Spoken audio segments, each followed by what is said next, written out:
bienvenidos todos. En estos momentos somos 17 personas conectadas. Lo que quiero es hacer un recuento de lo que hemos venido discutiendo, pero antes de ese recuento yo quisiera terminar la clase de la regeneración. La clase de la música del periodo de la regeneración todavía nos queda una pequeña colita por discutir. Si bien la clase yo ya la subí, esa pequeña colita quisiera que la termináramos para que cerremos el tema del nacionalismo musical. Por lo tanto, permítanme, yo les comparto pantalla y comenzamos este cierre de unidad. El, bien, les comparto pantalla.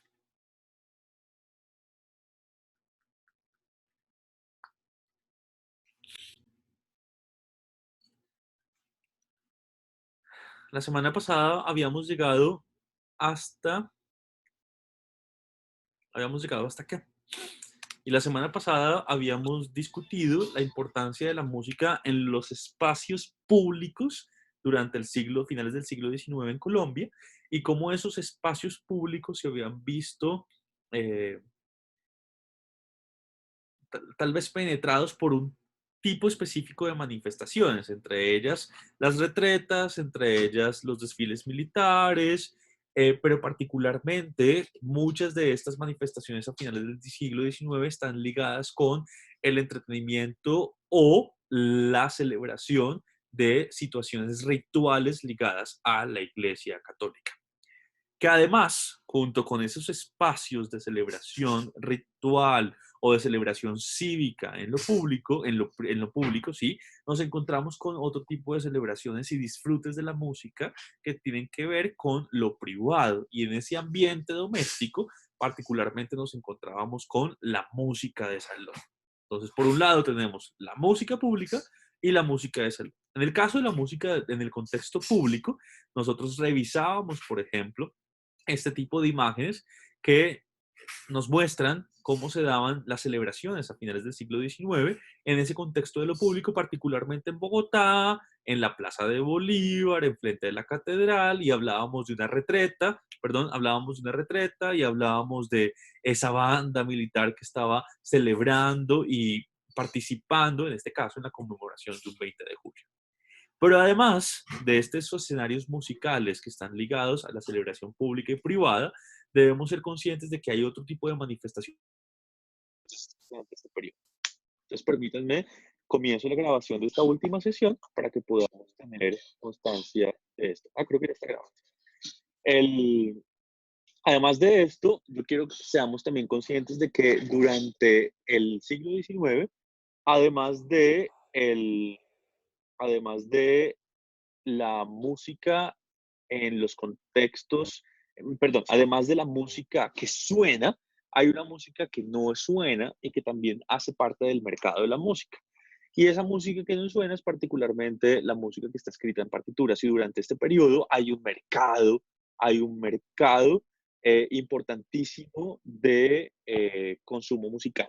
Entonces, por ejemplo, hay una publicación periódica a finales del siglo XIX que se llama El Neogranadino. Y el Neogranadino incluyó partituras para que fueran interpretadas por aficionados. Así mismo lo dice. Por ejemplo, vemos esta contradanza que dice por un aficionado, pero está pensada para el consumo de aficionados también, para el consumo íntimo. Esta es una contradanza para, para flauta, y tenemos otro tipo de partituras en este periódico que están pensadas para otros instrumentos, para guitarra, para piano, y el neogranadino es uno de tantos, no son muchos, muchos, muchos, ¿no? Pero sí son más o menos unas 3, 4 publicaciones periódicas que están haciendo impresiones de partituras. En el caso de Bogotá, en el caso de Medellín hay otras, en el caso de Cartagena hay otras, en el caso de Cali hay otras, en donde básicamente se imprimen música para que los aficionados puedan en sus espacios privados consumir ese tipo de música. Pero resulta que esta circulación de partituras en las publicaciones periódicas invitan a algo muy particular, muy interesante, y es a la compra de partituras. Entonces, si bien se regalan con la compra de la publicación periódica, la gente a partir de ellas se interesa por comprar partituras y por lo tanto, entonces termina generándose una dinámica de mercado muy interesante. Pero les quiero recordar una cosa interesantísima. Eh, la grabación de música, la aparición de la grabación se da a finales del siglo XIX y en el caso de Colombia, estamos en el periodo de la regeneración, en la segunda parte del periodo de la regeneración vamos a ver cómo Bogotá particularmente o algunas ciudades capitales en el país empiezan a tener tiendas donde se venden no solamente estos espacios de reproducción, sino unos espacios de venta de discos. Entonces vamos a tener los aparatos para reproducir, pero también debemos tener también esos discos para reproducir. Así que va a ser muy, pero muy interesante esta dinamización del mercado en el caso de la música durante el periodo de la regeneración. Como discutíamos la semana, este periodo de la regeneración es un periodo que busca, de alguna otra forma, establecer una idea de nación con una serie de estructuras gubernamentales y de Estado centralizadas. Esas estructuras de Estado centralizadas, pues obviamente generarán una nueva dinámica en la manera en cómo el país se va a terminar configurando. Esas dinámicas de Estado centralizadas también y partidistas van a terminar también al mismo tiempo configurando las diferentes guerras Profe, qué intestinas que pena. vamos a vivir durante el siglo XIX. Sí, adelante. Les recuerdo que para poder participar Profe, los es que invito se a está levantar la escuchando mano. muy entrecortado. Tal vez es la conexión de ustedes. Yo estoy justo al lado del router. Me cambié precisamente para evitar ese tipo de situaciones. Pero yo reviso que puede ser. No sé si tal vez así me escuchan mejor. El, entonces, durante el siglo XIX, estas nuevas realidades políticas se mezclan con otro tipo de realidades y son las realidades del consumo musical. Y dentro de esas realidades del consumo musical tenemos que tener un marco. Y ese marco es la, el marco de los tipos de música que hay a finales del siglo XIX y comienzos del siglo XX. Entonces, entretenimiento público, entretenimiento privado, una dinamización del mercado con la circulación y compra de partituras y además de eso, después de que aparece la música grabada, pues entonces tendremos también una dinamización de un mercado de la música a partir de la compra y venta de aparatos de reproducción y de discos o al principio de rodillos, ¿no? Porque aparecerán primero eh, los fonógrafos y posteriormente los gramófonos. Es interesante también sumar a todo esto un ejercicio de la educación musical. Y es que resulta que la idea de los conservatorios de música, que es donde ustedes estudian y toman esta materia, aparece súper tardío. París, particularmente, fue la primera ciudad en incluir un conservatorio de música. Y posteriormente lo van a hacer en el siglo XIX Londres, Rusia, España, y en América Latina tendremos estos lugares. Entonces, México en el 25, Río de Janeiro en el 41, Venezuela en el 49, Chile en el 50, Ecuador en el 70, Guatemala en el 73 y Buenos Aires en el 93. En el caso de Colombia, nosotros tendremos en el caso de Colombia, nosotros tendremos durante el siglo XIX la aparición de el la Sociedad Filarmónica de Bogotá en 1846 y en 1882 la Academia Nacional de Música. Y quiero hablarles un poquito de la Sociedad Filarmónica de Bogotá.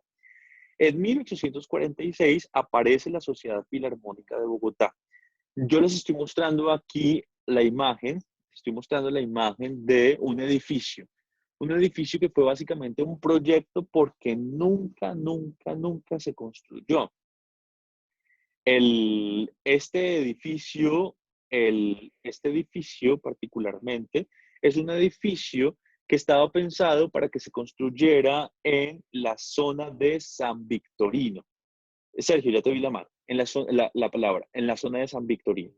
Y en San Victorino era una zona absolutamente comercial y estaba pensado para que se construyera un edificio que en la parte superior tenía un auditorio y en la parte inferior tenemos los salones de clase. Entonces, básicamente lo que quería es que básicamente nosotros tuviéramos la oportunidad de formar a diferentes tipos de personas que obviamente se podían dar la oportunidad para pagar, para pagar. Entonces, es importante que tengamos en cuenta de que este tipo de formación musical, en el caso de la Sociedad Filarmónica de Bogotá, no era un espacio para todos, no era un espacio para toda la ciudad, y era espacio básicamente para las personas que tenían cómo pagar. La Sociedad Filarmónica de Bogotá es un proyecto privado, no es un proyecto de Estado, es un proyecto privado y es un proyecto de Estado, es un proyecto privado que lo que buscaba era generar formación musical para algunos en la clase. Sergio, tú levantaste la mano, cuéntame por favor. Pues maestro, le quería mencionar que creo que es de parte de todos, ahí están en el chat escribiendo. Básicamente todo lo que hemos avanzado de clase no se ha escuchado bien. ¿Usted me A está escuchando todo, bien en este momento? en este momento sí, pero hace 5 minutos no. Creo que fue apenas comenzó a grabar que comenzó a tener interferencia y fue como de parte de buen porcentaje del curso porque ahí en el chat hay como 100 mensajes de no escucho, yo tampoco y así. Entonces, pues, le quería mencionar. Gracias, pues ya que se está mejorando la comunicación, entonces continuemos. De todas maneras, como les estoy contando, estas clases están grabadas, por lo tanto, particularmente lo que haré será compartirlas después como un link. El, Cuando yo comparto pantalla, no tengo la posibilidad de ver el chat. Entonces, no necesariamente estoy al tanto de lo que me están escribiendo cuando estoy compartiendo pantalla. Entonces, por eso te estaba dando la mano. Ya que tú me dices que se está escuchando mejor, entonces voy a continuar. En caso tal de que tú sientas que no se está escuchando, que seguimos teniendo el mismo problema, entonces, por favor, interrumpe. Gracias. El, la Sociedad Filarmónica de Bogotá fue una iniciativa de un personaje muy especial y fue Henry Price. Henry Price nace en 1819 y muere en 1863, pero no nace en Colombia, él no es colombiano. Él es un músico y pintor londinense que llegó a Colombia, a Bogotá particularmente, hasta 1841. Y llegó no necesariamente a trabajar o a estar o a querer, por ejemplo, construir una sociedad filarmónica de Bogotá, para nada. Ese no era el interés de Henry Price. El interés de Henry Price era particularmente trabajar en una de las casas comerciales que había en el siglo XIX en Colombia. Lo que sucede es que el tipo terminó haciendo muchas cosas, entre ellas, por ejemplo, participar como dibujante en la comisión coreográfica de Codazzi. Y entonces el tipo se va por Colombia a dibujar algunos de los parajes que terminó visitando esta comisión coreográfica. Y pinturas de Henry Price es posible ubicarlas en el Museo Nacional de Colombia. Una de esas pinturas es precisamente esta que estamos viendo aquí, que es una acuarela de la cordillera de los Andes y que se puede visitar también en la sección virtual del Banco de la República. Pero esta particularmente es una fotografía que ustedes encuentran en el Museo Nacional. Si nos regresamos y seguimos hablando de Price, Price entonces es un personaje que además de venir a trabajar en una casa comercial, termina implicándose culturalmente eh, con Colombia y se implica culturalmente en dos líneas. Una, participando como dibujante en la comisión coreográfica y dos, participando en la consolidación de este primer proyecto de formación musical en el país, que fue la Sociedad Filarmónica de Bogotá. Y, ojo, asterisco grandecito, no tiene nada que ver con la Filarmónica de Bogotá, con la Orquesta Filarmónica de Bogotá actual. Esta Sociedad Filarmónica de Bogotá es básicamente una iniciativa de aficionados y por eso es que está el nombre. Tal vez algunos se han preguntado cuál es la diferencia entre filarmónica y sinfónica.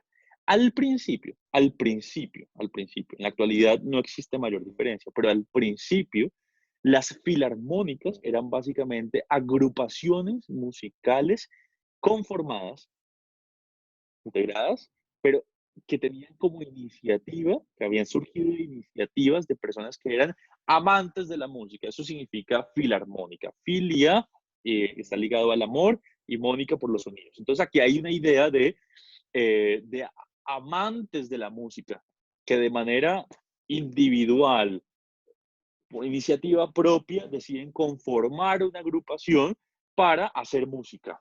Y así nacen la mayor parte de las filarmónicas en el mundo. Incluso la Orquesta Filarmónica de Bogotá, que se funda muchísimo tiempo después, eh, después de la mitad del siglo también una iniciativa de amantes de la música, en este caso no necesariamente aficionados, pero sí amantes de la música que querían tener una agrupación. Que esa agrupación después la ciudad terminó como acogiéndola y haciéndola su agrupación, de una agrupación de ciudad es otra cosa.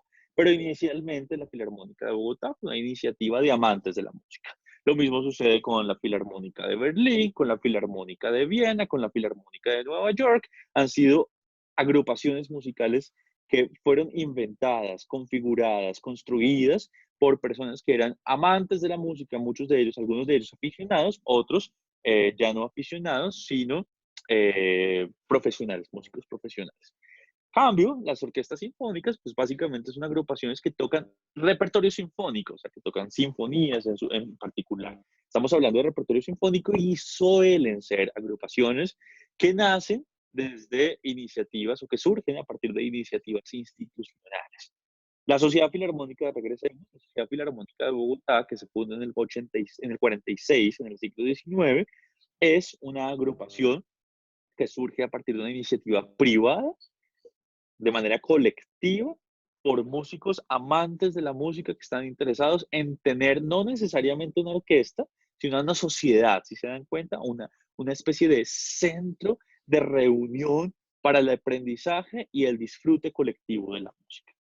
Entonces, esta Sociedad Filarmónica de Bogotá funciona entre del 1846 a 1857.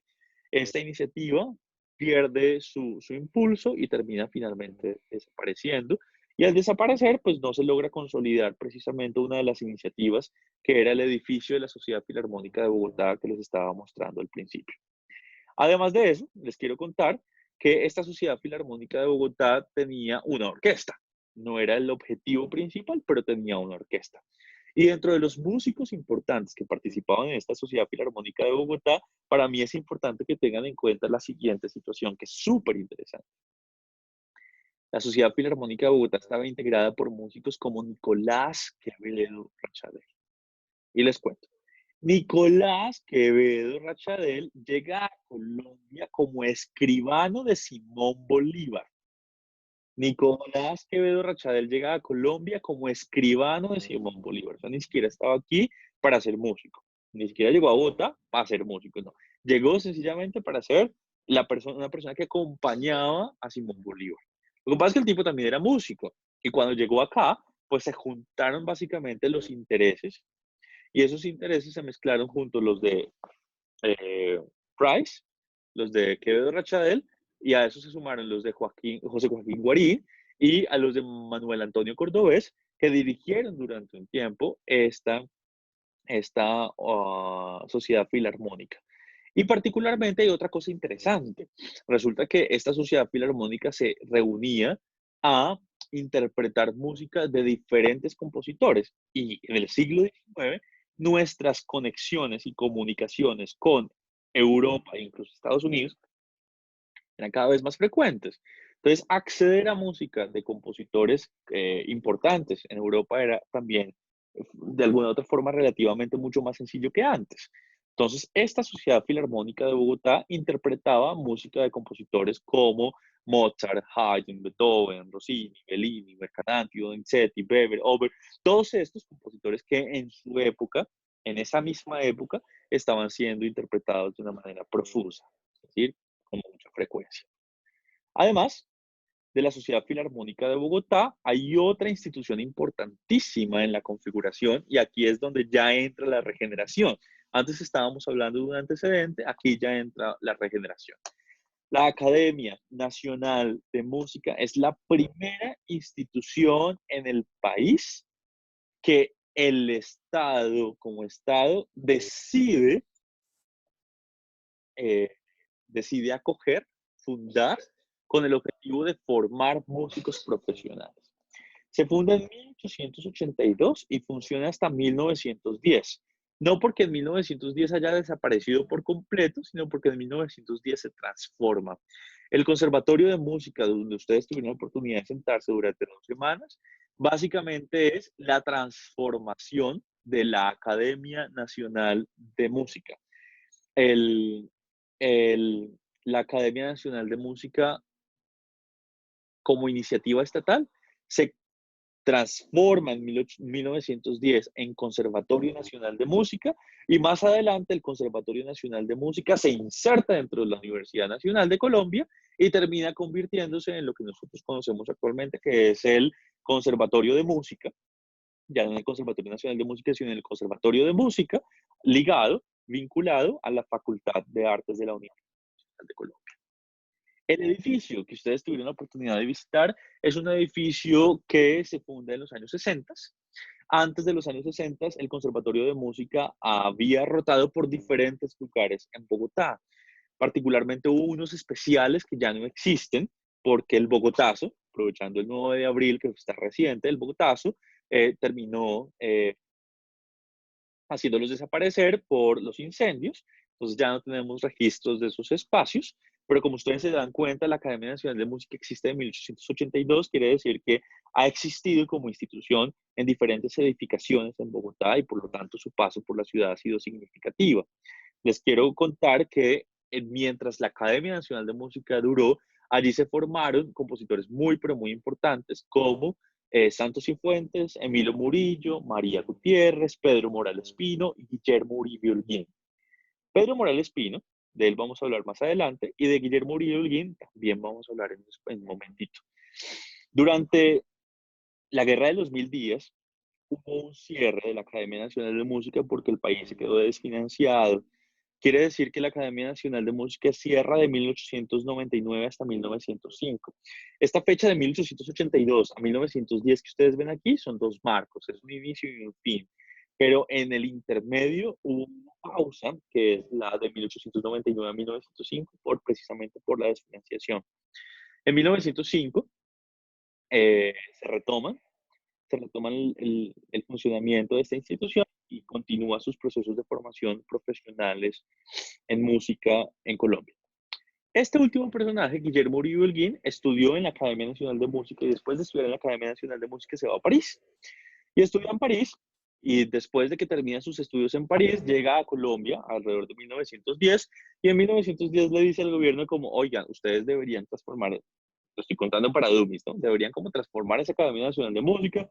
Yo acabo de llegar de París, en la Escuela Cantorme nosotros vimos una cantidad de cosas, hay un diseño distinto, en París se formaron los primeros conservatorios, hay una gran historia de cómo manejar la educación musical, esto no debería ser una academia nacional de música, esto debería ser un conservatorio, y debido al, básicamente, el ímpetu, la invitación de Guillermo Uribe Holguín, la Academia Nacional de Música termina desapareciendo y termina configurándose una nueva institución que es el Conservatorio Nacional de Música. Como ya les hice un recuento, se une a la Universidad Nacional, se transforma en Conservatorio de Música y termina configurándose en un departamento de la Facultad de Artes de la Universidad Nacional de Colombia. Como yo les decía, antes de que en los 60 llegara el conservatorio a la universidad, al campus de la Universidad Nacional, el conservatorio ha funcionado en otros lugares anteriormente. Entre ellos, entre 1940 y 1950, el conservatorio funcionó en estas casas de acá, que no sé si ustedes las ubican, está en la séptima entre 24 y 26, aquí venden dulces, y este es el edificio Colpatria. Aquí al lado tenemos el edificio Colpatria. Entonces, al lado del edificio Colpatria había unas casitas, y en esas casitas funcionó entre el 40 y el 50 el Conservatorio Nacional de Música. Después, hacia los años 60, justo antes de irse para la Universidad Nacional, el Conservatorio Nacional de Música funcionó donde actualmente funciona la Casa de Santander, en el barrio Las Mercedes, que es este edificio, este barrio inglés que queda al lado del Parque Nacional.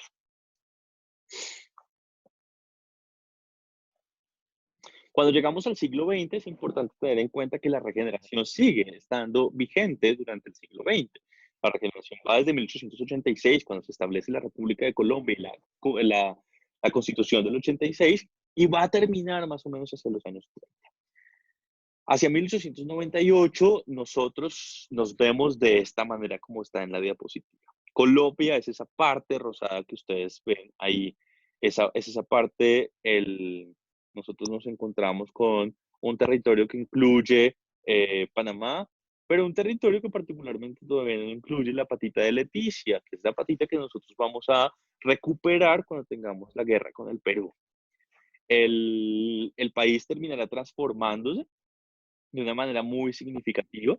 Pasaremos en la regeneración de una presencia conservadora que elimina ese federalismo radical que había con los estados y perdón, con la distribución federalista anterior al 86, con la presencia de Rafael Núñez como uno de los pensadores del periodo, con un proyecto de nación centralista, conservador, etcétera, y nos iremos a los años 30, nos iremos a los años 30, desde el 30 al 50, a un periodo liberal, particularmente entre el 30 y el 46, y posteriormente un periodo conservador del 46-50.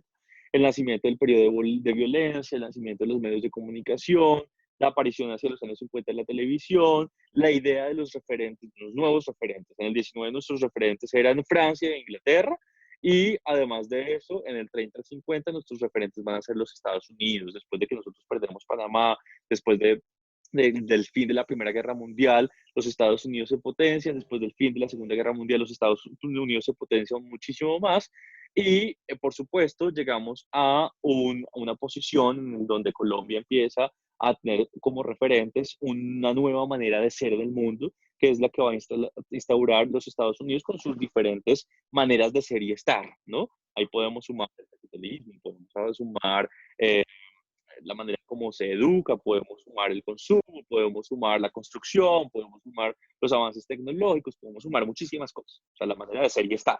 En el caso de los Estados Unidos, no solamente podemos ligarlos al capitalismo, tenemos que sumarlos a otro tipo de referencias. Hay dos personas que levantaron la mano, particularmente veo que levantó la mano Angie Lorena Vargas. Angie, ¿tú quieres decir algo? Puedes activar tu sonido si quieres.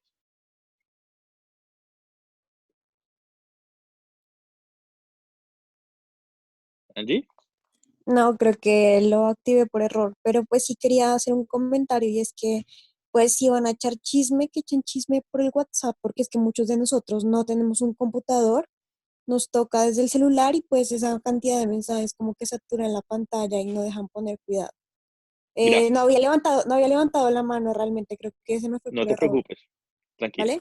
Entonces, estoy ahora abriendo el chat y los invito a que tengamos pues una dinámica también de tranquilidad. O sea, el mensaje de Alejandro, si bien creo que ese no es el lugar para hacerlo particularmente, créanme que yo estoy haciendo mi mayor esfuerzo para que esto sea posible, para que esto sea posible, que tengan sus conversaciones. Nosotros ya llegamos, hace unas semanas hablamos al respecto. Yo los invito a que tengamos una serie de discusiones en los espacios en los que son. Yo quisiera dedicarme a compartirles oportunamente los contenidos de la materia para seguir adelante. Bien, gracias. Sigamos adelante. El, yo, en cambio, sí difiero con Paola, sí considero que el regaño es necesario, porque no necesariamente todo, o por lo menos la observación, no sabemos cuáles son las realidades de nuestros compañeros y de los demás. Hay muchas personas que no tienen ni idea cómo el esfuerzo que están haciendo los demás para conectarse. Y si ustedes están conectados de un computador, la manera en que funciona el computador y el mensaje en el computador no es igual a la manera en que funciona en otros dispositivos. Por lo tanto, ustedes no saben particularmente que puede esto llegar a interferir en la lectura, en la saturación de notificaciones, en un montón de cosas. Así que sí me parece oportuno que hagamos la observación y sobre todo cuando estamos hablando de una etiqueta en la comunicación de este tipo de clases. Bien, gracias. Puedo seguir adelante. Hay una historia que nos lleva a la regeneración. Hay un flujo histórico en la cronología que nos lleva a la regeneración, y ese flujo histórico lo podemos ver en el siglo XIX de la siguiente manera. O sea, tenemos un periodo en el que Santander gobierna, del 33 al 37, después fue Ignacio Márquez, después vamos a vivir un periodo importantísimo de guerras civiles, la de los Supremos, la de la esclavitud, la Guerra Magna. Todas son guerras internas en el siglo XIX, y son guerras, la de las escuelas en el 76, son guerras muy particulares y muy, pero muy importantes, porque hablan acerca de cómo la sociedad en ese momento del territorio, llámenlo Colombia, como se llamara en ese momento, porque hay diferentes nombres para el territorio en ese periodo, son guerras que hablan acerca de cómo se están leyendo las personas que participan, tanto en la dirigencia del país, del territorio, como en las necesidades también. Se ve un reflejo de las necesidades de las personas en el común. Este tipo de guerras particularmente permite, por ejemplo, la abolición de la esclavitud en un punto específico. Este tipo de guerras, por ejemplo, permiten la configuración de los estados federados, del federalismo, abre una posibilidad, y es la configuración de la Constitución de Río Negro de 1863. Este tipo de guerras también habla acerca de cómo en ciertos momentos se quiso desligarse, el país quiso desligarse, por ejemplo, de las instituciones religiosas. O sea, no son guerras cualquiera, no son guerras sin significado, no son guerras que no tienen un fondo importante, tienen muchísima relevancia para lo que va a suceder en el 85, que es una de las últimas guerras civiles del siglo XIX, que llevarán posteriormente a la configuración en el 86 de la República de Colombia con la Constitución del 86, y posteriormente la Guerra de los 1000 días. En este marco político aparecen una serie de pensadores importantes, de personalidades, de intelectuales. La regeneración, particularmente como idea de nación, se construye a partir de los discursos de los intelectuales. Y uno de los intelectuales del periodo es Rafael Pombo. Nosotros lo tenemos, los que no necesariamente somos historiadores, lo teníamos, yo particularmente lo tenía en su momento como una de las personas que hacía cuentos infantiles, porque crecí con Rafael Pombo desde la perspectiva del cuento infantil. Pero Rafael Pombo fue un importante pensador de la época. Fue traductor, fue embajador de Colombia en Nueva York, desempeñó diferentes tipos de roles en los gobiernos de la época, y además de eso se encargó de escribir en diferentes tipos de lugares opiniones acerca de la cotidianidad del país en su momento. Hay una serie de escritos importantes de Rafael Pombo que tienen que ver con música y que un poco nos cuentan esa manera en que la música se nos empezó a vender, y cómo desde este proyecto de nación conservador, un proyecto de nación que habla de la República de Colombia, un proyecto de nación centralista, empieza a configurar una serie de símbolos, de estandartes, que representan esa idea de lo que somos, de lo que somos. Y entonces, en el momento de definir lo que somos, en ese siglo XIX, a finales del siglo XIX, aparecieron una serie de mensajes a partir de los cuales nosotros intentamos reforzar esa idea de lo que somos. Y una de esas ideas es, hombre, ¿qué somos? Pues Colombia, ¿qué es? Colombia, Mapalé no es. No, no, y no lo va a hacer. Las músicas del Caribe no lo iban a hacer. Las músicas del Caribe, las músicas del Pacífico tampoco lo iban a hacer. Las músicas de los indígenas tampoco lo iban a hacer. ¿Cuáles músicas iban a hacer? Pues no podemos hablar de lo que somos a partir de lo que no somos. Entonces, por ejemplo, no íbamos a decir es que el vals es nuestro, por ejemplo.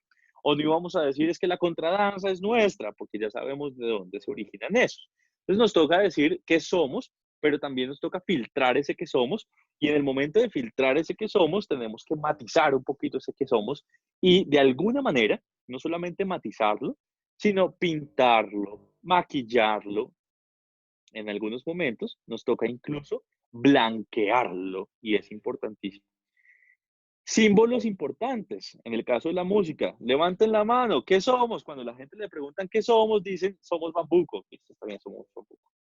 ¿Qué somos? Somos tiple. Listo. Empiezan a levantar la mano y empiezan a decir, sí, eso sí somos. ¿Y por qué somos? Porque es lo que aparece en el centro del país. Porque es una concepción que está muy ligada, precisamente, esta construcción de identidad está muy ligada a esa idea de centralismo y de favorecimiento de unos principios que están asociados a las culturas del centro del país. Rafael Pombo escribió en 1873 un poema que se llama El Bambuco, y yo creo que aquí se resume un poco la idea de la construcción de identidad que está viviendo el país a finales del siglo XIX, pero también resume un poco y refleja un poco el patriotismo. Recuerdan que yo les he hablado de las piernitas de James y esa exacerbación sentimental que nos mueve a nosotros y que intentan que se nos mueva eh, eh, en todos cuando estamos en periodo de crisis. Lo estamos viviendo ahorita en este aislamiento, ese patriotismo barato que estamos viendo en diferentes tipos de manifestaciones y comunicaciones alrededor de la situación. Rafael Pombo escribe el siguiente poema. Dice, ningún autor lo escribió, mas cuando alguien lo está oyendo, el corazón va diciendo, eso lo compuse yo. Justo es que nadie se alabe de inventor de aquel cantar, que es de todos a la par que el cielo, el viento y el ave. Si lo diseccionamos un momentico, así de manera superficial, decimos es miércoles, claro, suena un poco y digo, sí, eso es mío, yo me identifico, dice, eso lo compuse yo, así no lo haya compuesto yo. O sea, eso lo compuse yo por derivación. Yo como colombiano, yo compuse eso, ¿sí? No yo como inventor individual. Pero después, en la siguiente estrofa, hay otra configuración a partir del discurso que me parece súper impresionante, porque no solamente es, eso es mío, me identifico con ello, yo también puedo decir que eso lo compuse yo como colombiano, no necesariamente como autor intelectual, sino que también es importante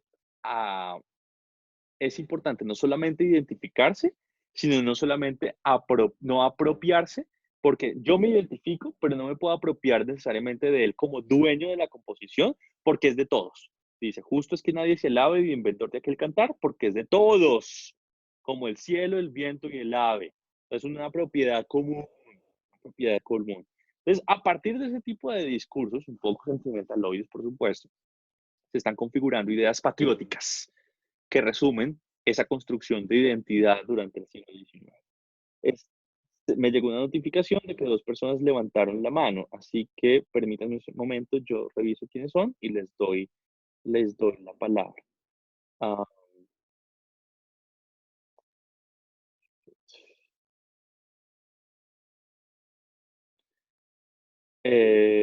Sofía Pinzón, adelante, Sofía. Bueno, buenos días, ¿sí me escuchan bien? Te escuchamos, Sofía. Ok, profe, yo tenía una pregunta con respecto a pues, esta configuración y este proyecto nacional que tiende al centralismo, ¿sí? A rescatar, o no a rescatar, no a resaltar mejor, como estos elementos, digamos, del sector andino tal vez, ¿sí? El sector más Sí. central.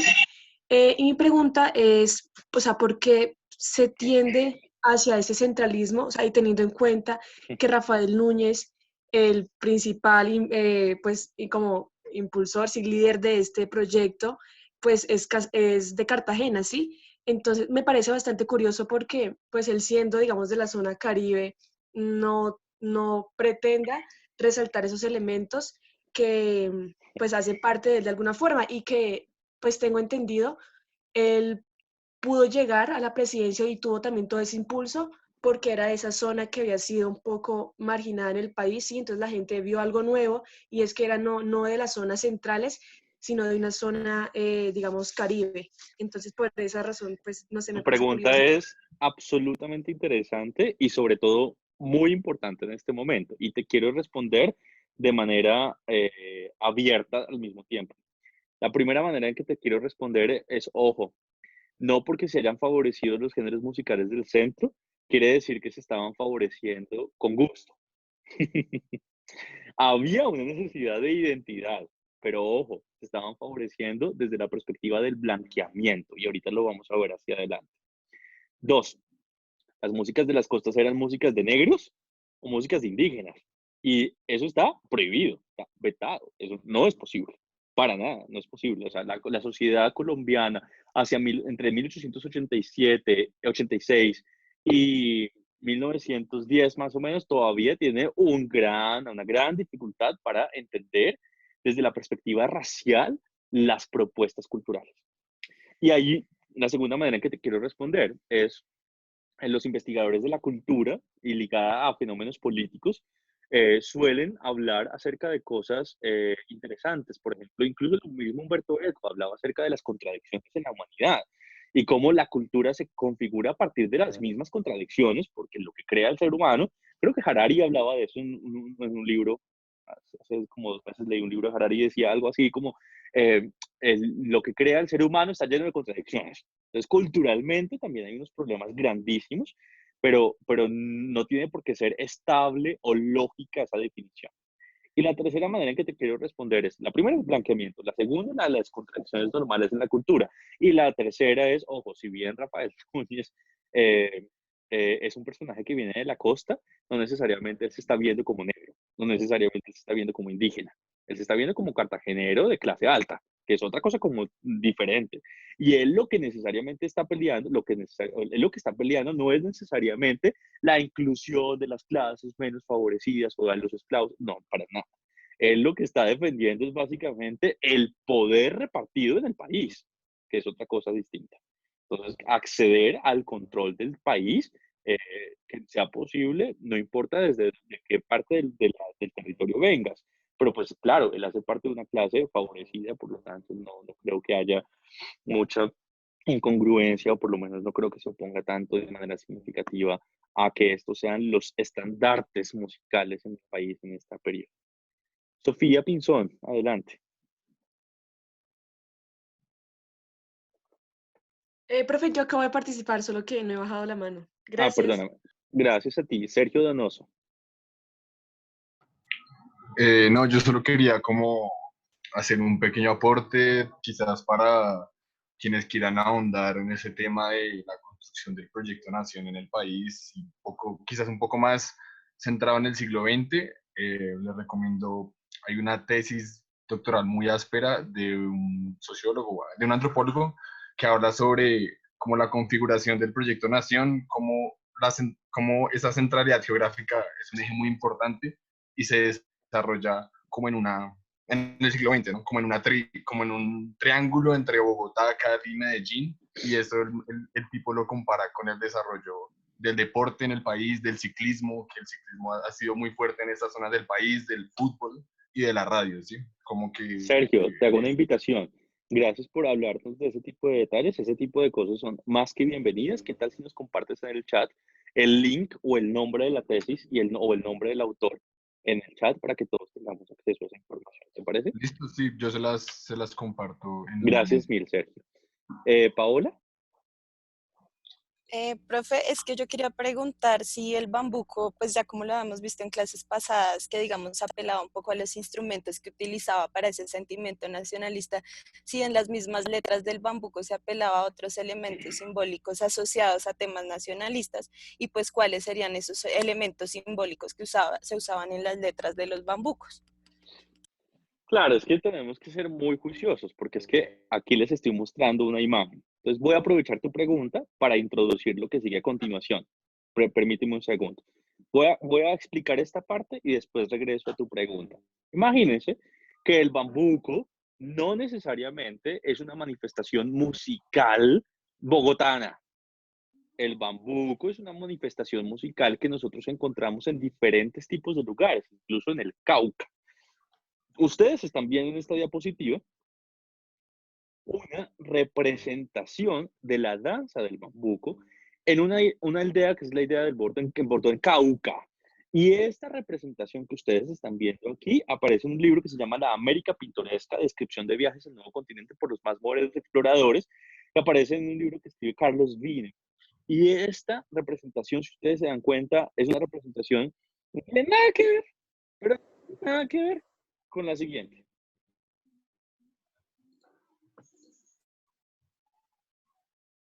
Ramón Torres Méndez, uno de los personajes que más ilustra el costumbrismo, porque es una especie de artista del costumbrismo, dibuja hacia 1910 una representación del bambuco en Bogotá.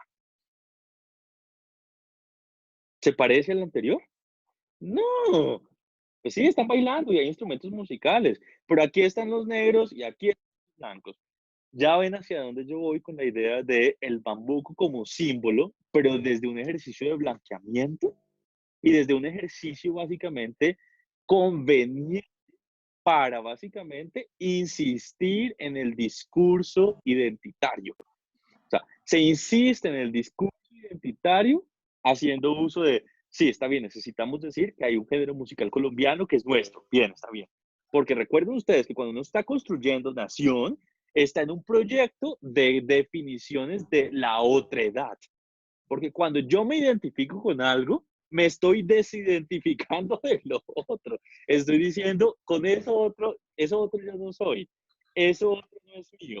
Eso otro no me corresponde. Eso otro no es con lo que yo me estoy identificando. Los proyectos nacionalistas son proyectos que se construyen a partir de la otredad. Entonces, las identificaciones parten de reconocer lo que soy, pero lo que no soy al mismo tiempo. ¿Sí? Y entonces aquí dentro de esta construcción de discurso de nación, y particularmente del discurso de nación, del tipo de nación después de 1886, lo que está pasando es que Colombia se hace preguntas, 1886, se hace preguntas, y es ¿qué somos? Está bien, digamos que somos bambuco. No vamos a hacer la música de los negritos, por supuesto que no, vamos a hacer bambuco, pero bambuco blanqueado, miren el bambuco blanqueado, el bambuco del salón, el bambuco de la sala de conciertos, el bambuco de otro bambuco. Otro bambuco. Y el bambuco blanqueado, cuando estamos hablando de blanqueado, no es porque bailen los blancos, señores. Ojo, tiene nada que ver con eso. Tiene que ver con un ejercicio también de pasarle un filtro europeizante al asunto. Y es, ¿cómo es la celebración o cómo es el disfrute en Europa hacia finales del siglo XIX? Las señoras en la sala, el salón, con los grandes vestidos, los hombres de frac, etcétera. Está bien. Pues nosotros haremos lo mismo, pero con el bambuco. ¿Sí se dan cuenta? O sea, es básicamente pasarle un velo europeizante al asunto que termine blanqueando la situación y que en ese proceso de blanqueamiento de la situación, pues configuremos unos discursos nacionalistas que hablen de lo que somos, de lo que hemos construido. Primera cosa. Segunda cosa, yo les quiero recordar que la independencia que nosotros logramos de las personas que estaban aquí antes, fue un proceso largo, y que en el caso de la cultura y de la construcción de identidad nos hicimos muchas preguntas. Y una de las primeras preguntas que nos estuvimos haciendo es ¿qué somos? Y las respuestas a esa pregunta de qué somos al principio del proceso de independencia pasó incluso por decir que somos lo que éramos antes de la llegada de los conquistadores, es decir, de favorecer las músicas indígenas. Pasamos por un periodo interesantísimo en el que se favorecían sobre todo las músicas indígenas, y eso hay que tenerlo también muy presente. Hay otras personas que están levantando la mano, en este caso Saúl Malagón. Saúl, ¿quieres hablar? Sí, profe, digamos que mi pregunta iba orientada a saber qué pasa con otros tipos de música que si bien se pueden tomar pues también como no propiamente de negros o indígenas, quizás no están tan presentes como en este proyecto nacionalista. Hablo concretamente del joropo, en el caso del joropo. No, es que Y no pues de otras, existen. no sé si tengo Es que conocimiento de más. no existen. O sea, no son visibles. Dentro del discurso no son visibles. Lo importante es que ustedes tengan en cuenta que cuando hablamos de, no es que, no sé, o sea, no es que, cuando yo digo que no existen, no es porque no existen, sino porque no son visibles. Y en el caso del joropo tenemos que tener de ser conscientes de otras cosas. Lo que nosotros entendemos por joropo actualmente, con esta música de arpa, etcétera, etcétera, etcétera, es algo que llegaron en los años 60 a los llanos orientales llegados de Venezuela. Número uno. Antes de que existieran esos, existían otras prácticas musicales en el llano que ni siquiera incluían el arpa, porque el arpa llanera llega tardía, súper tardía. Era una música a partir de instrumentos de cuerda pulsada y particularmente de la bandora y el cuatro llanero, ¿sí? Y de los cantos de vaquería y los cantos de trabajo. O sea, cuando tú me hablas de joropo, me puedo llegar a imaginar que estás pensando en la música actual. Esa música actual no existía. Existían otro tipo de músicas, y ese tipo de músicas eran músicas marginales. Y dentro de la marginalidad no se tenían en cuenta en los discursos. Eso es por un lado. Dos, no quiere decir que los negros no hicieran música. No quiere decir que los indígenas no hicieran música. Pero no eran las músicas de los discursos, porque nosotros estamos hablando, cuando hablamos del proyecto de nación, estamos hablando de las músicas que se defienden desde el discurso político, desde el discurso del gobierno, desde el discurso de las instituciones como tal. Angie, tienes levantada la mano. Sí, profe, una pregunta. ¿Ese fenómeno que se vio podría compararse de cierto modo a lo que pasó con el blues en Estados Unidos y la música de negros en Estados Unidos? Completamente. Completamente. Lo que pasa es que este proceso, en el caso de las músicas en los Estados Unidos, antes de que existiera el blues, antes de que existiera el blues existía el ragtime, antes de que existiera el ragtime existía el spiritual, antes de que existían las músicas de esclavos, antes de que existían muchísimas otras cosas. Los afroamericanos estaban en una carrera, una batalla significativa por verse visibles, uno, pero al mismo tiempo los favoreció otra cosa, y eso es otro curso, que no es este, pero les voy a contar, si quieren ver la historia de la música 4, ahí hablaremos de eso. Hay otra cosa que particularmente los favoreció, y es que los blancos, decidieron pintarse de negro y empezar a burlarse de los negros y a irse de gira por el país haciendo shows caricaturescos. Básicamente esos shows se llamaban los shows de minstrels shows, y ir por el país haciendo estas músicas, y entonces terminaron burlándose de los negros, haciendo las músicas de los negros, y empezaron a generar una serie de ruidos sonoros en diferentes partes del país alrededor de las músicas de los negros. Aquí nadie se disfrazó de indígena y empezó a viajar por el país tocando la música de los indígenas. Aquí nadie se disfrazó de las comunidades negras en el norte del país y empezó a viajar por el país. No, eso no pasó. No pasó. Estamos hablando de discursos de intelectuales. Andrés Moreno, tienes levantada la mano. Adelante, por favor. Gracias, profe. Solo por curiosidad, entonces, ¿dónde se origina el bambuco? El bambuco, uno de los lugares de origen es la región del Cauca.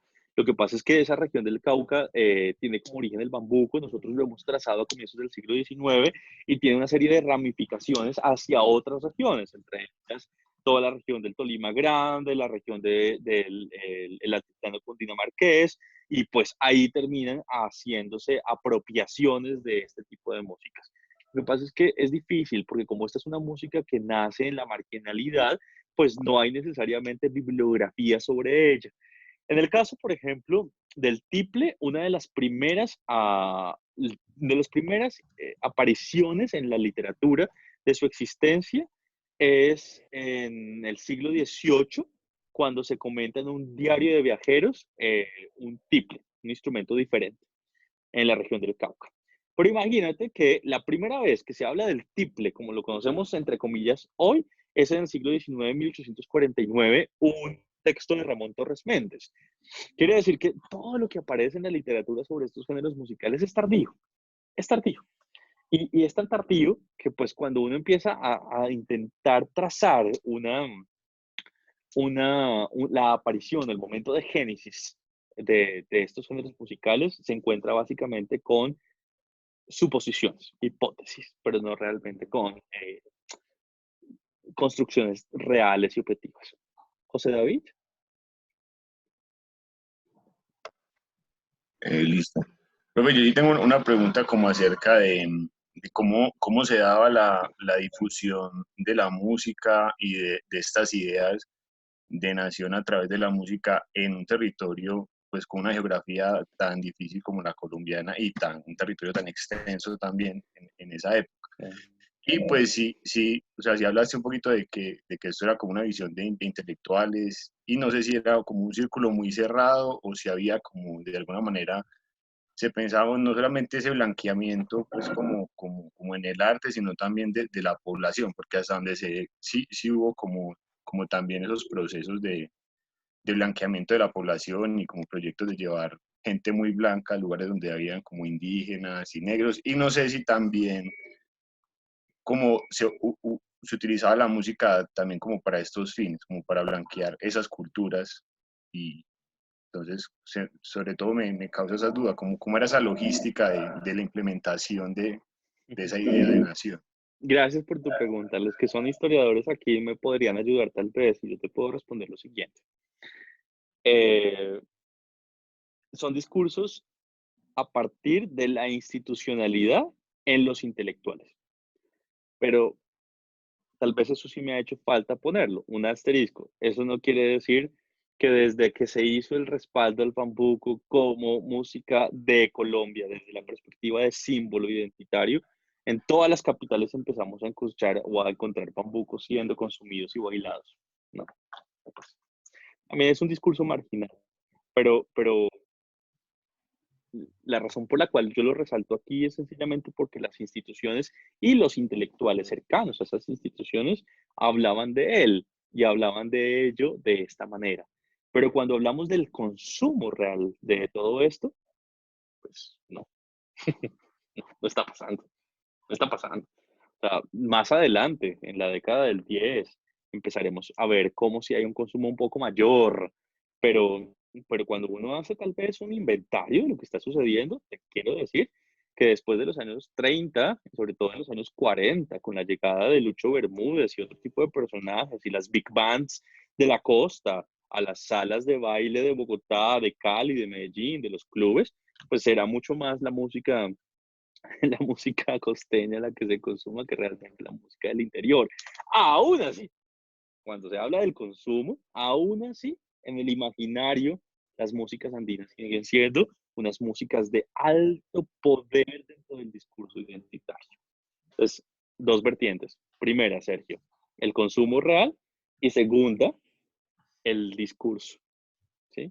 Entonces, dentro del discurso, las músicas de la región andina tienen una alta importancia. Dentro del consumo, es muy difícil evaluarlo, pero realmente el consumo no es tan alto como realmente podría ser.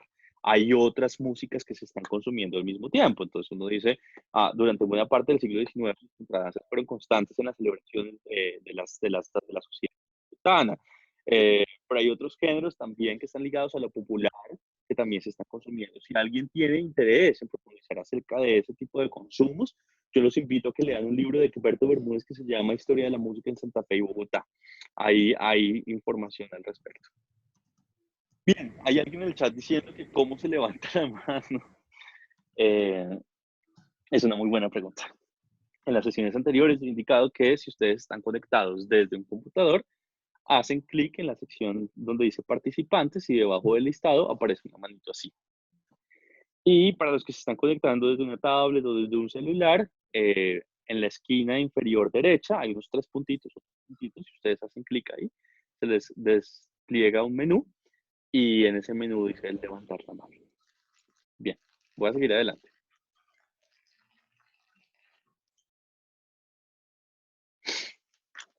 Para apoyar o insistir en la pregunta de Sergio, yo quiero decirles que hay un pequeño vehículo de difusión de las músicas del centro. Y ese pequeño vehículo de difusión de las músicas del centro son las estudiantinas. Las estudiantinas son agrupaciones musicales integradas por instrumentos de cuerda pulsada ligadas a las músicas de la región andina, entre ellas el tiple, la bandola y la guitarra. Pero las estudiantinas también están conformadas por otros instrumentos, además del tiple, la bandola y la guitarra. Están integradas por, como ustedes pueden ver aquí en esta fotografía, por violonchelos, incluso hay contrabajos, incluso hay pianos, incluso hay flautas. Las estudiantinas no son necesariamente como las estudiantinas de las estudiantinas de las tunas, no. Estamos hablando de un tipo de agrupación musical que en su mayoría están interesadas por la interpretación de repertorios ligados a las músicas del centro del país. Estas estudiantinas son interesantísimas porque no solamente son agrupaciones que hacen interpretaciones aquí en Colombia, sino que sirvieron para masificar esa idea de las músicas colombianas. Perdón, es que aquí tengo que aclararles dos conceptos. Los musicólogos que han investigado estas músicas y estos periodos han conceptualizado las músicas de Colombia de dos maneras en el siglo XX y en el siglo XIX. Las músicas ligadas a la identidad durante el siglo XIX se llaman músicas nacionales. Y las músicas identificadas a lo nacional en el siglo XX se denominan músicas colombianas. Y se entiende un poco la idea, particularmente por el proyecto de nación en el siglo XIX, entonces las músicas nacionales, es perfecto. En el caso de las músicas colombianas es porque en el siglo XX pues van a aparecer unos abanicos muchísimo más complejos de músicas y de géneros musicales asociados al país. Particularmente la Constitución del 91 ayuda un montón, la aparición del Instituto Nacional de Cultura ayuda un montón, la aparición del Ministerio de Cultura ayuda un montón, sobre todo la visibilidad de esas otras músicas en Colombia. Pero durante esta época, nosotros estamos hablando de las músicas nacionales. En el caso de las músicas nacionales, pues las estudiantinas son un vehículo importantísimo, como les decía, para visibilizarlas internamente, pero también para visibilizarlas fuera. Y por ejemplo, Pedro Morales Pino, que es el personaje que ustedes ven aquí en el centro, aquí este cortito, ustedes ven aquí en el centro, es uno de los importantes difusores y divulgadores de las músicas nacionales en el exterior. Pedro Morales Pino es un personaje que, ustedes lo tienen, es un personaje que se va de gira por algunos lugares en el mundo, particularmente de Estados Unidos y Centroamérica, a tocar las músicas de Colombia. Y entonces, ¿con qué se va? Miren, ¿qué hay aquí? Una mandola, una, que un violín, un violonchelo, una guitarra, en fin. Entonces, los tipos se van de gira y se van de gira, interesante, es muy interesante esta gira, se van de gira por los Estados Unidos. Y esta es una postal que se conserva, una tarjeta de que se conserva de esa gira, y él dice, see Plateau about it. Engagements can be made for novel musical entertainment by Lira Colombiana, a typical native string quintet from Colombia, South America, composed of distinguished musicians, including Pedro Morales Pino, Blas Forero, Carlos Goldsworthy, Carlos Escamilla y Gregorio Silva. La Lira Colombiana se va de gira y dice, somos un quinteto de cuerdas típicas nativas de Colombia y Sudamérica. Ojo, nosotros hemos tocado, así como para subirle un poco el estatus del asunto, nosotros hemos tocado, este quinteto ha tocado con básicamente una gran recepción, una recepción positiva, notable favor, en todas las principales ciudades de Centro y Suramérica, y vienen directamente de su reciente éxito en el Templo de la Música, en el Congreso Musical de la Asociación de Naciones Panamericanas, en la Exposición Panamericana que se acaba de realizar en Buffalo, Nueva York. Ojo, y aquí viene el asterisco, porque es que los músicos, claro, no se puede vender de cualquier manera, pero tiene que comer, así como en esta crisis. Está bien, yo te hago todos los conciertos virtuales que tú quieras, pero me da hambre también. O sea, de algún lugar tiene que haber caja. Si no hay caja, bueno, yo me paro del concierto virtual y te lo ofrezco gratuito y aparezco por todas partes, pero necesito caja. Y dice, special programs will be arranged as desired for weddings, receptions, dinners, afternoon teas, musicales y club affairs. Quiere decir que está bien, si usted no está interesado en los repertorios de música colombiana, tranquilo. Nosotros tocamos otras cosas, amenizamos sus ceremonias, sus bodas, sus tardes de té, lo que usted quiera. O sea, eso habla muchísimo también del para qué y en qué momentos aparecían este tipo de agrupaciones musicales. En el marco también de esta época de la regeneración, no solamente las instituciones aparecen, no solamente las estudiantinas aparecen otro tipo de cosas, y es el interés por escribir sobre la música. Y ese interés es natural, porque después del siglo XVIII, con la Ilustración, pues en el siglo XIX nosotros en Colombia estaremos interesados en documentar nuestra historia y en documentarla de una manera también un poco taxonómica en algunos casos. Pues hay diferentes tipos de autores que escriben sobre la música en este periodo, entre ellos Cifuentes, Mirto Lima, Guillermo Vivelguí, etcétera, muchos tipos de cosas. Y después del siglo XX, como yo les estoy diciendo, ese centralismo, si bien aparece al principio, después el centralismo seguirá desde el orden del Estado, desde el orden del gobierno, pero empezará a mutar musicalmente. Los discursos continuarán en el centro, pero las realidades mutan. Y entonces en las regiones aparecen unas identidades selectivas que hacen, por ejemplo, que los tolimenses compongan sus bundes y sus guabinas tolimenses, que los santanderianos compongan sus guabinas santanderianas, que en Chiquinquirá escriban su guabina chiquinquireña y que en el caso del llano escriba su galerón llanero, su galerón llanero. Ojo, eso no quiere decir que los discursos cambien, pero sí hay unas identidades selectivas y una serie de procesos musicales interesantísimas. Bien. Voy a dejar de compartir pantalla en este momento. Entonces, nos estamos enfrentando a una situación muy particular y es la de la aparición en la época de la regeneración, de un proceso político que favorece dentro del discurso una serie de maneras en la música, de géneros en la música, de ideas en la música, desde el discurso, desde los intelectuales, pero que desde la práctica musical pueden aparecer otro tipo de complejidades. Al mismo tiempo, en el marco de la regeneración, que establece también una manera en cómo el Estado crece, no el gobierno, el Estado colombiano se está configurando, pues empiezan a aparecer proyectos como la Academia Nacional de Música, el Conservatorio Nacional de Música, iniciativas formativas como estas dos, pero también desde la parte de la industria también entra a jugar un rol fundamental. Tenemos que tener en cuenta, insisto en ello, a finales del 19 aparece toda la grabación, la de los rodillos, la de los discos, aparecen también se fortalecen la de los libros y la publicación de partituras. Quiere decir que nos vamos a también a ver abocados a participar en otras dinámicas de consumo de la música, no solamente en los teatros, sino también en el consumo privado y desde otras perspectivas. Y esas otras perspectivas son interesantes porque a medida que va pasando el siglo XX y sobre todo después de 1915, Colombia empieza a hacer un consumo un poco más internacional.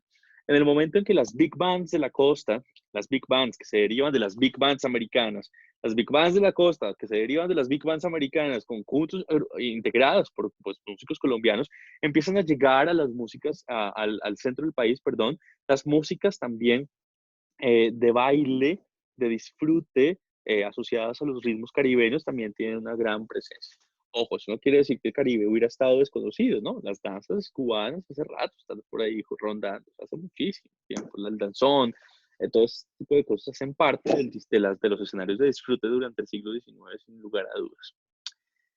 Este es el tipo de presencias que en el caso de la regeneración hay que tener en cuenta. Entonces, símbolos identitarios, 1, el bambuco, símbolos identitarios, 2, el violín, símbolos identitarios, 3, el pasillo, símbolos identitarios en el caso de la música, las estudiantinas, símbolos identitarios en el caso de la música, el disfrute de la música de una manera, ¿sí? Cuando hablamos de un símbolo identitario también estamos hablando de esta es la manera de disfrutar.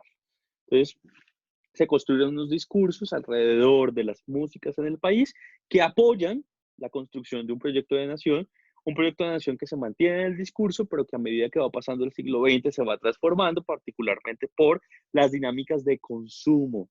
Yo quisiera hacer otra reflexión y una última reflexión. El mercado y el consumo en la música termina transformando la manera en cómo nos estamos acercando a esos discursos alrededor de la identidad. Y hace que al final del día nosotros terminemos dándonos cuenta que